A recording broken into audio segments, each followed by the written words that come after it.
सोहनपुर नाम का एक छोटा सा गांव था जो बहुत ही हरियाली और खुशहाली से भरा हुआ था। इसी गांव में एक छोटा सा लड़का राजू अपनी दादी के साथ रहता था।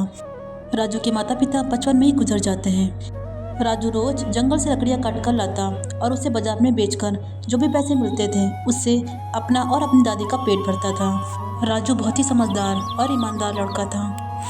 वह रोज बहुत मेहनत करता जिससे वह अपनी दादी को दवाई दिला सके और उनका पेट पाल सके। पर उसके कुछ दिन बाद ही गांव में 3 दिन से बारिश नहीं रुकी, जिससे राजू और बूढ़ी दादी चिंता में आ गए कि अब वह क्या करें। अगर कुछ दिन और बारिश नहीं रुकी तो वह क्या खाएंगे। राजू ना तो जंगल जा पा रहा था और न ही लकड़ी काट पा रहा था।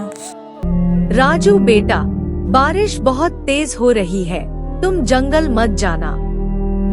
तुम ही मेरे एक सहारा हो। अगर तुम्हें कुछ हो गया तो मैं क्या मुंह दिखाऊंगी तुम्हारे माँ बाप को। हम किसी तरह थोड़े में गुजारा कर लेंगे, तुम परेशान मत होना।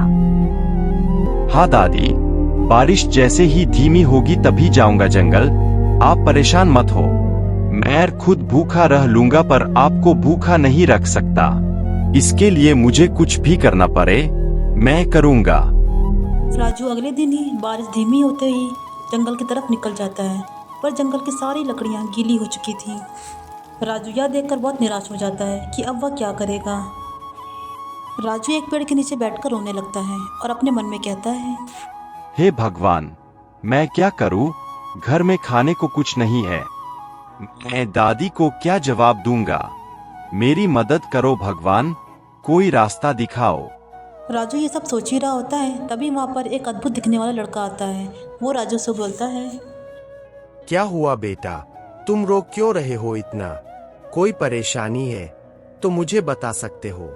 मुझे अपना दोस्त समझो बेटा।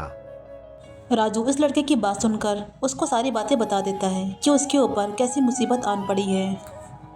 तुम परेशान मत हो बेटा, तुम बहुत फिक्र करते हो अपनी दादी की।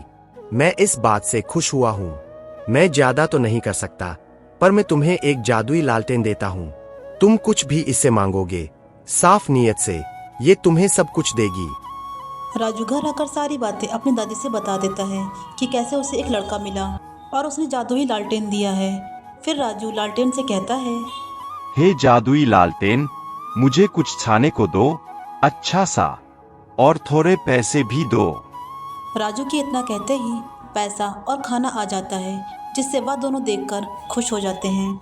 बेटा, भगवान ने तुम्हें तुम्हारी ईमानदारी और मेहनत का फल दिया है, पर तुम इसका इस्तेमाल गरीबों के लिए करना और मेहनत करना मत छोड़ना। इस जादुई लालटेन की वजह से राजू और उसकी दादी की जिंदगी बदल गई थी।